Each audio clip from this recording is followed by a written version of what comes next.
Que a graça e a paz do Senhor Jesus seja sobre todos. Bom dia. Queridos, hoje entramos no 12º dia de exposição do livro de Jó e estaria expondo os capítulos de 34 a 36. No capítulo 34, dos versos 1 a 4, visto que Jó se absteve sabiamente de falar, Eliú faz um apelo a todos os seus ouvintes, como aos sábios. Tendo ouvido as primeiras palavras de Eliú, Jó e seus amigos foram sábios em ouvir em vez de falar. Eles eram sábios o suficiente para saber que seu conhecimento era deficiente. Mas ao ouvir, eles podiam testar as palavras de Eliú, um teste que ele estava totalmente disposto a fazer. Eliú não se elevou acima deles, mas apelou a eles, dizendo: examinemos juntos o que é justo, para escolher o que é a verdadeira justiça, para saber entre nós o que é bom. Assim, ele busca sabiamente levar seus ouvintes a um consenso de opinião. Dos versos 5 a 9, Eliú se refere ao que o próprio Jó disse: sou justo, mas Deus tirou-me a justiça. Por mais justo que fosse Jó, não era justo ele se atrever a falar de Deus dessa maneira. Além disso, Jó disse: minha ferida é incurável, embora eu não tenha transgressão. Jó deu a entender que Deus o havia levado a um estado que não podia ser curado, embora Jó não fosse culpado de nenhuma transgressão. Por Jó ter falado assim, Eliú pergunta: que homem é como Jó, que bebe o desprezo como água, que anda na companhia dos que praticam a iniquidade e anda com os ímpios? Eliú não acusa Jó de ser mau, mas de falar como os ímpios falam contra Deus, e, portanto, se colocarem lado a lado, se colocarem em sua companhia. O verso 9 vai dizer: pois ele, Jó, disse: nada aproveita ao homem ter prazer em Deus. Ao falar assim, Jó não percebeu que estava criando problemas adicionais. Dos versos 10 a 30, Eliú, portanto, os exorta a ouvir sua resposta a Jó, novamente creditando-os com compreensão suficiente para julgar se ele estava dizendo a verdade ou não. Em seguida, ele faz uma declaração simples e clara: longe de Deus fazer o mal e do Todo-Poderoso cometer injustiça. Quaisquer que sejam as perguntas que possam ter surgido na mente de Jó, o fato real da verdade permanece, que ele, Deus, retribui o homem segundo o seu trabalho e faz com que o homem encontre uma recompensa segundo o seu caminho. Ele não diz quando Deus recompensa o homem, pois este é um assunto que depende da sabedoria inescrutável de Deus. Mas Deus nunca fará maldade ou perverterá a justiça, como Jó havia inferido que Deus havia feito em seu caso. Então Eliú pergunta: quem o encarregou da terra? Ou quem o designou sobre o mundo inteiro? Ele está perguntando com efeito. Deus responde a alguém? Jó designou Deus como autoridade sobre todo o mundo? Nesse caso, é claro que Deus responderia a Jó. Na verdade, o oposto é verdadeiro. Jó e cada indivíduo é responsável perante Deus. Na verdade, se Deus assim o desejasse, ele poderia reunir para si seu espírito e seu sopro, pelo qual ele dá vida a toda a humanidade. O que aconteceria então? Toda a carne juntamente pereceria, e o homem voltaria ao pó. Que repreensão fulminante ao orgulho do homem! Com que clareza isso nos diz que sempre dependemos totalmente do poder de Deus, não apenas em nos criar, mas em constantemente nos sustentar em vida. Eliú apela novamente a Jó e seus 3 amigos. Se você tem entendimento, ouça isto. Ouça o som de minhas palavras. E lhes pergunta incisivamente: deve aquele que odeia a justiça governar? Você condenará aquele que é mais justo? Se alguém odeia a justiça, não deve poder governar. Jó sugeriria isso a Deus? Mas Deus é muito justo. Mesmo nas relações normais dos homens, não é apropriado acusar um rei de ser inútil ou um príncipe de perverso. Quanto mais sério é sugerir que Deus não é justo. No entanto, Deus não tem predileção pelos príncipes, nem considera os ricos mais do que os pobres. Jó era rico, mas deveria ter observado que Deus não o favoreceu acima dos pobres. Na verdade, ele imagina que Deus mostrou parcialidade ao permitir que ele sofresse em vez dos outros. Mas isso só expôs sua falta de discernimento. No entanto, todos os homens são obras de suas mãos. E Deus está empenhado em uma obra muito sábia ao lidar com cada pessoa. Os homens não têm autoridade sobre suas próprias vidas, morrem de repente, falecem no meio da noite. Os poderosos são removidos sem a ajuda de mãos humanas. O que quer que o homem possa pensar ou dizer sobre isso, sua total impotência é evidente. Os olhos de Deus veem o que o homem não vê, pois seus olhos observam todos os caminhos do homem e cada passo que ele dá. Os homens podem buscar as trevas para se esconderem, mas seus esforços nesse assunto são inúteis. Eles amam as trevas mais do que a luz, mas a escuridão os esconde apenas na observação de outros homens. Embora eles pensem estupidamente que podem enganar a Deus. Deus não precisa estudar os caminhos de um homem, mas à primeira vista, por assim dizer, o conhece e entra em juízo com ele. Portanto, ele conhece suas obras sem a necessidade de uma investigação e assim os derruba, mesmo durante a noite, quando pensam em se esconder de vista e são esmagados. Isso muitas vezes acontece, mas apenas quando Deus assim decide. Assim, ele os aflige e fere como criminosos, à vista de outros, em vez de no escuro. A razão é dada imediatamente, porque lhe deram as costas e não quiseram considerar nenhum dos seus caminhos, como diz o verso 27.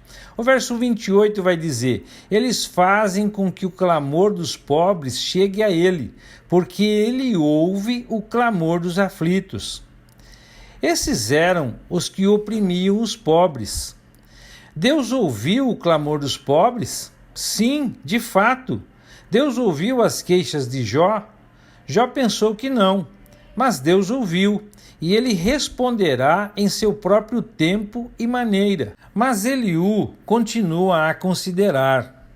E pergunta: quando ele dá tranquilidade, quem então pode causar problemas? Ele domina igualmente a todos. Se a divindade descansa, nenhum ser humano tem o direito de condená-la. Mas mesmo quando Deus repousa e ninguém percebe as manifestações de sua presença, ele conserva o olhar sobre os acontecimentos da história e o destino dos indivíduos. O motivo? Para que o ímpio não reine e não haja quem engane o povo, como diz o verso 30. Nos versos 31 a 37 do capítulo 34, Eliú indica que Deus estava testando Jó. Se Jó estava falhando no teste, ele deve ser testado novamente. Jó não poderia dizer a Deus: pequei, mas não voltarei a pecar. Ou, não sei qual foi meu erro, mostra-me se fiz o mal e deixarei de fazê-lo de imediato. Acaso Deus deve adaptar a justiça dele às suas exigências? Estava claro que Jó não via as razões do trato de Deus com ele. Por que então não apelar humildemente a Deus para ensiná-lo, em vez de criticar a Deus? Deus deveria retribuir a Jó de acordo com os termos de Jó. só porque Jó não aprovou? Eliú, portanto, diz a Jó: você deve escolher e não eu. Era Jó quem estava sendo testado. Ele escolheria criticar a Deus ou se sujeitar a ele. Assim, ele foi convidado: fale o que você sabe. Quando ele criticou Deus, ele não sabia do que estava falando, mas falou o que ele suspeitava que fosse o caso. Homens de entendimento ou homens sábios ouviriam esse conselho e perceberiam que Jó falara de Deus sem conhecimento ou sabedoria. Bem poderia Eliú desejar que Jó fosse provado ao máximo, porque suas respostas eram dignas dos homens ímpios. Jó deveria saber melhor, pois ele não era um homem mau. No entanto, qualquer outro pecado que ele pudesse ser culpado, Jó estava adicionando a esse pecado o grave crime de rebelião e, além do mais, gerando dúvidas contra o Deus de toda a criação, como se ele pudesse resistir a Deus e prosperar. No capítulo 35, Eliú havia falado sobre o teste de Deus a Jó. E neste capítulo fornece o que é verdade sobre o teste de Deus para a humanidade. E ele está claramente conectado com o capítulo 34, mas também é distinto, pois o capítulo 34 trata do caráter de Deus sendo vindicado, enquanto agora o caráter de Deus é visto na maneira como ele testa toda a humanidade. Existem 3 divisões no capítulo. A primeira das quais indica que Deus é infinitamente maior que o homem. Nos versos 1 a 8, Eliú vai perguntar: você acha que isso está certo? Você diz, Jó, minha justiça é maior do que a de Deus? Isso era muito claramente o que estava implícito nas palavras de Jó, pois ele havia dito que era justo e Deus era negligente em não reconhecer a sua justiça. Jó questionou se havia alguma vantagem ou lucro em ser justo, mais do que se ele tivesse pecado. Isto é, ele pensou: de que me serve ou de que me adianta ser justo se os resultados não são o que imaginei que seriam? Como pode um crente nutrir tais pensamentos incrédulos? Eliú responde a isso dirigindo os olhos de Jó para o céu. Apenas observar os céus deve fazer qualquer um curvar-se com temor diante da grandeza da glória de Deus. Tanto os céus quanto as nuvens são mais altos do que você, Jó. Se você pecar, o que você realizará contra Deus? Ou, se as suas transgressões se multiplicam, o que você fará com ele? Os homens pensam que pode transformar a verdade de Deus em mentira. Deus pode rir de sua impotência tola. Por outro lado, se alguém é justo, ele pensa que está fazendo algum favor a Deus com isso? Afinal, ele não faz mais do que a sua obrigação em ser justo. Por que então ele deveria esperar um reconhecimento especial? Assim, Eliú reduz o orgulho do homem até o pó, seja o orgulho de sua própria atitude rebelde ou o orgulho de um caráter justo. É verdade que as ações de um homem, boas ou más, podem afetar outras pessoas, mas jamais influenciam a Deus. Dos versos 9 a 13 do capítulo 35, Jó não foi o único que sofreu ou que considerava opressão. Eliú sabia que havia multidões que clamavam por ajuda. E sabemos que é o mesmo hoje. Mas ninguém diz: onde está Deus, meu Criador, que inspira durante a noite cânticos de alegria? Ninguém pensa em discernir no sofrimento um método do educador divino, do mestre divino. Como os outros homens que gritam por socorro, Jó não procurou Deus na hora da provação, embora Deus seja o seu Criador.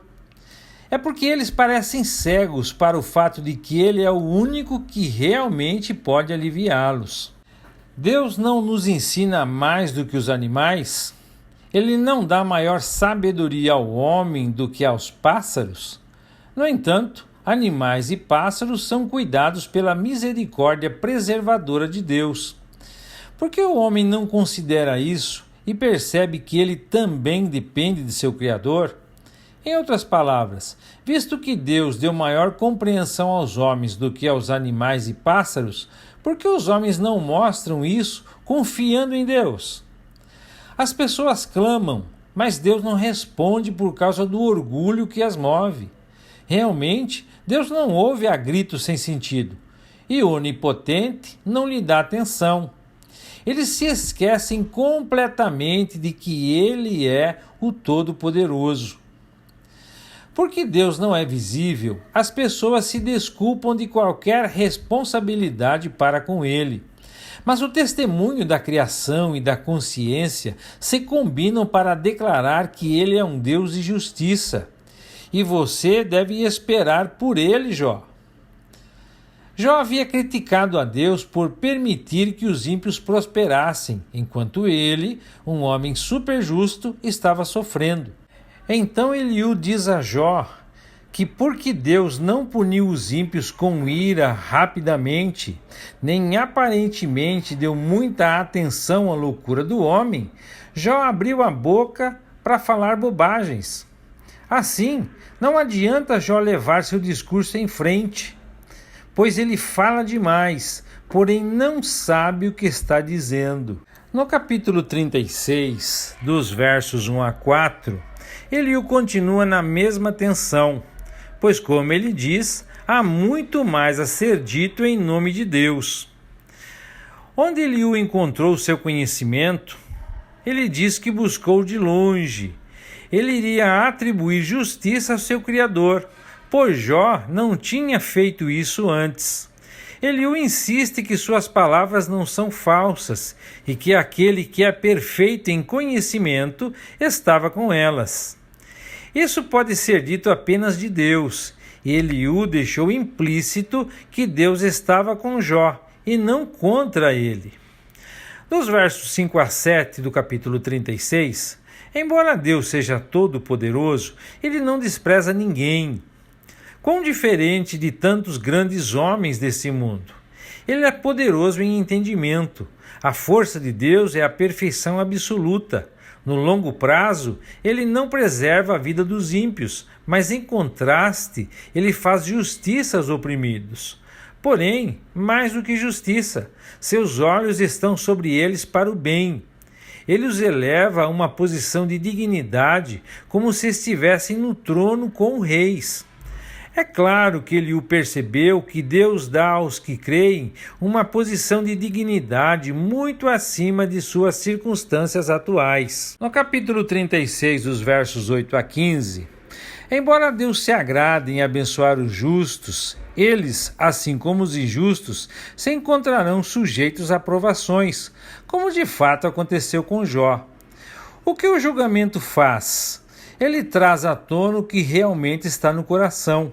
Quando Deus permite que as pessoas sejam amarradas com as cordas da aflição, é com o objetivo de obter seus ouvidos, pois então ele lhes diz onde eles transgrediram e agiram desafiadoramente, o que dá às pessoas a oportunidade de ouvir e se voltar da iniquidade para Deus.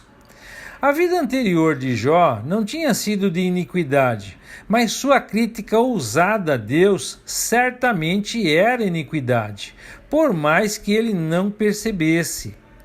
Se eles o obedecerem e servirem, passarão seus dias em prosperidade e seus anos em prazer.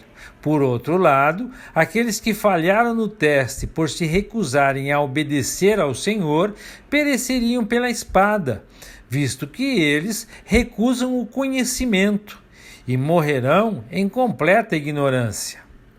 Mais sério ainda é o caso dos ímpios de coração, pois estes acumulam a ira. Esses são aqueles que fingem ser crentes enquanto seus corações estão contra Deus. Eles não clamam por ajuda quando Ele os amarra. Quando o Senhor os coloca em uma situação difícil, eles falham totalmente no teste. Pois como o ímpio pode clamar honestamente ao Senhor por ajuda? Eles são derrotados por sua própria impiedade e morrem na juventude, em companhia de pessoas pervertidas. Em contraste, os pobres que sabem clamar honestamente a Deus são libertados. A aflição e opressão que sofrem são a prova pela qual Deus abre seus ouvidos para ouvi-lo.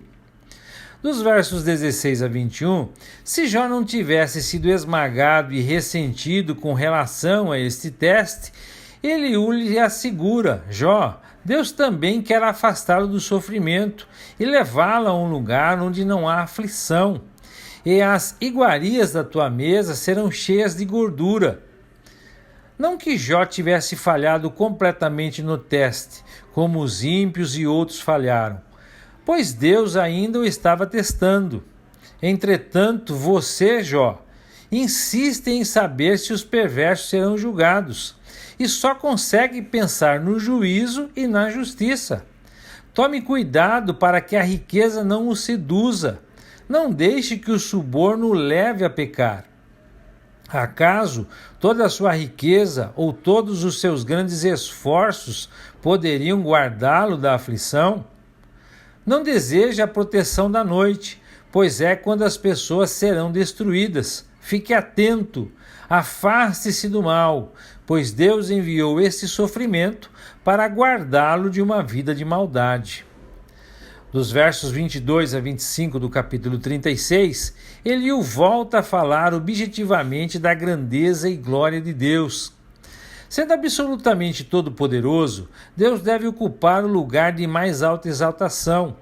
E, portanto, quem mais poderia ensinar como ele? Por outro lado, quem já deu uma tarefa a Deus? Ou quem pode ousar a dizer a ele que agiu de forma errada? O que quer que Deus faça é digno de nosso profundo respeito. O verso 24 vai dizer: lembre-se de engrandecer as suas obras. As pessoas compuseram canções para celebrar o que Deus fez. Quanto à criação, todos viram. O homem é um espectador que deve ficar profundamente impressionado com as maravilhas da criação. Dos versos 26 a 29, Deus é infinitamente maior do que o intelecto humano jamais poderá compreender. Nem pode o número de seus anos ser descoberto. Mas que eufemismo! Eliú ilustra isso referindo-se a Deus, tirando gotas de água dos mares, lagos e rios, e fazendo com que sejam destiladas em chuva. As nuvens derramam a chuva e a humanidade toda se beneficia. A formação de nuvens evidentemente atraiu sua atenção especial. Ele questiona: quem entende por que elas se espalham dessa maneira, como diz o verso 29? E por que isso foi acompanhado por trovões, o que tantas vezes acontecem em uma tempestade? Nos versos 30 a 33, todas essas coisas são evidências de que há muito mais do que uma atitude casual envolvida na mudança do tempo. Deus espalha relâmpagos em volta de si e cobre as profundezas do mar. É assim que Deus dirige as nações e dá o alimento em abundância. Enche as mãos de relâmpagos e atira cada um em seu alvo. O trovão anuncia sua vinda e a tempestade sua ira indignada. Queridos, na exposição de hoje, vimos como Jó foi exortado por Eliú a reconsiderar suas falas e se arrepender delas. Percebemos com muita clareza que o motivo de tudo o que Deus permitiu que Jó passasse estava intimamente relacionado com o seu orgulho espiritual, a tal ponto que ele sentia-se mais justo que o próprio Deus. Lamentavelmente, hoje não é diferente.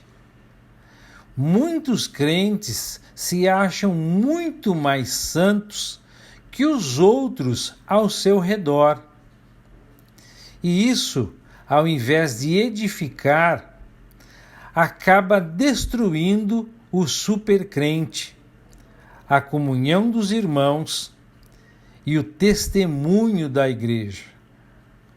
Que o Eterno os abençoe e até amanhã, se Deus quiser.